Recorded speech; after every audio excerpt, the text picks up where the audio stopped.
आप देख रहे हैं मेरे साथ मेरा महाराष्ट्र लाइव, सच के साथ जनता की आवाज़। आज परभनी शहर में एक पेशेंट आया जिनकी तबीयत काफ़ी क्रिटिकल हो चुकी थी और सुमित भालेराव ने सामाजिक कार्यकर्ताओं को बुलाया और वहाँ की जो भी अनदेखी हुई है पेशेंट के साथ वो सब वीडियो कैमरे में रिकॉर्ड किया और हमने आप तक पहुँचाने की एक कोशिश की है, प्रशासन तक पहुँचाने की कोशिश की है। आप हमारी इस कोशिश को कामयाब कीजिए, सब्सक्राइब कीजिए, लाइक कीजिए, शेयर कीजिए। किसी भी न्यूज़ या विज्ञापन के लिए हमारे स्क्रीन पे दिए हुए नंबर पर कांटेक्ट करें और ज़्यादा से ज़्यादा इस खबर को अपने व्हाट्सएप ग्रुपों में शेअर करें। धन्यवाद।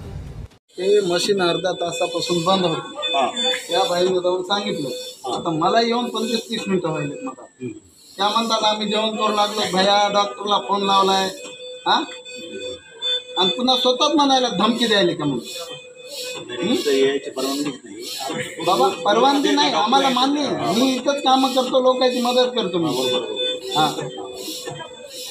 म्हणजे धमकी आहे चांगलं म्हणजे धमकी आहे का? ट्रीटमेंट सुरू केव्हा झाले? मी आल्यावर आरडाओरडा केल्यावर चालू केले आणि त्या मॅडम आता आल्या तर त्या कुठं गेलं त्या मॅडम? त्या ह्या मॅडम येऊन म्हणाले चालू नाही का? नाही आम्ही दोघे सोबत अर्ध्या घंट्यानंतर आल्या त्या मॅडम, अर्ध्या घंट्यानंतर येऊन म्हणायला चालू नाही का? हातात आमच्या दिलं ते फुगा दाबायला आणि इथे येऊन आम्हाला सांगायला ते चालू नाही का म्हणते। मशीन बंद पडून अर्धा ते पाऊण तास झाला। एक बाई नव्हती इथं, नाही एक नर्स नव्हती कोणी इथं। इतकं सिरियस पेशंट असून मी सगळ्या मदत होत्या, मी आलो तेव्हा सगळ्या मदत होत्या।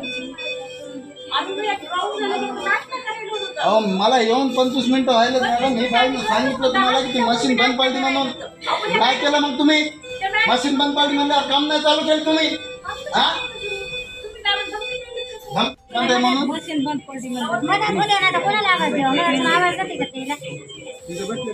पेशंट सिरियस आहे बाबा, मात्र तुमचं काम आहे ना ती बाई आली मशीन बंद पडली म्हणून सांगायला।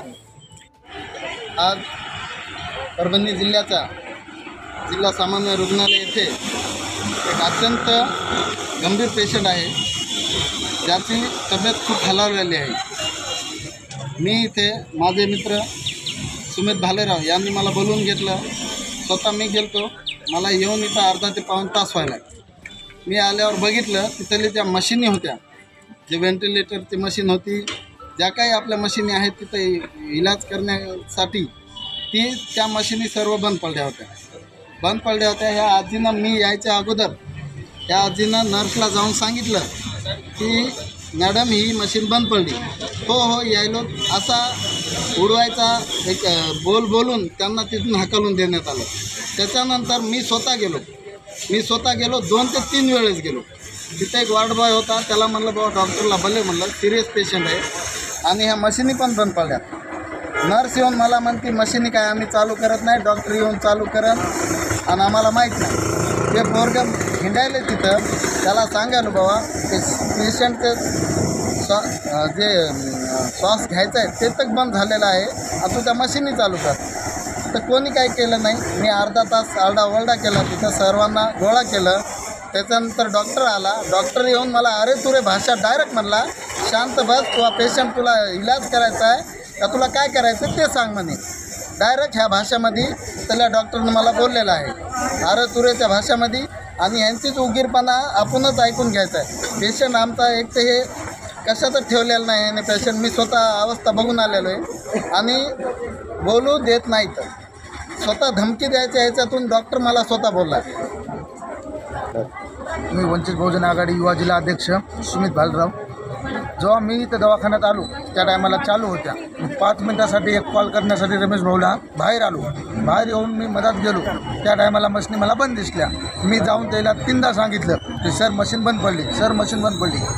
ते एकही नर्स नाही आली, ना कोणता डॉक्टर नाही ना आला, ना कोणतं ते मुलगा ते होते ते एकही आले नाही। एकाला सांगितलं, एक जण आला, डॉक्टरला फोन लावला, त्याने डॉक्टर यायला अर्धा तास लागला। तोरक्ष त्याला व्हेंटिलेटर कुठल्याही प्रकारचं काही नाही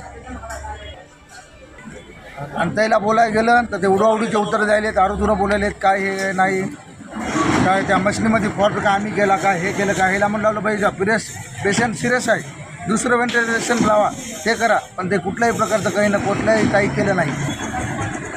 डॉक्टर जेव्हा आला तेव्हा डॉक्टरच म्हणा तुम्हाला इलाज करायचा का, पेशंट घेऊन जायचा का, असं तसं यात उलट्या याच्या भाषेमध्ये आरोग्य घेऊन आयसीयूमधून हाकलून लावले.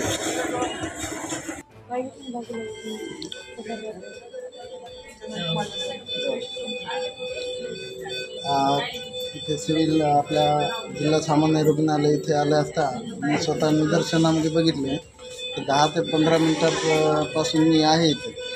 नर्स होत्या, एक वार्ड बॉय पण होता. त्याला पण म्हणलो मी की बाबा इथे ते व्हेंटिलेटर बंद पडलेलं आहे, ऑक्सिजनचे मशीन बंद पडलेले आहे. ते न बघता कोणी इथे आलं नाही. बघायला तर आता ते पहिलं आता मशीन बी चालू करायला 10-15 मिनटं लागलेले आहे आणि पेशंट अनकॉन्शियस झालेला आहे.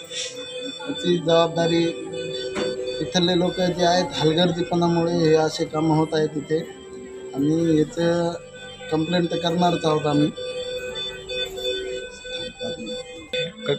मशीन कधीपासून बंद आहे? ऑक्सिजन मशीन मशीन अर्धा घंटा झालं बंद आहे. त्याला 3दा सांगितलं पण एकही ऐकत नाही. अच्छा. त्याला सांगितलं तर एकदम चालले डॉक्टरला फोन लावतो म्हणून बाहेर चालले. ते काय मदत येईना.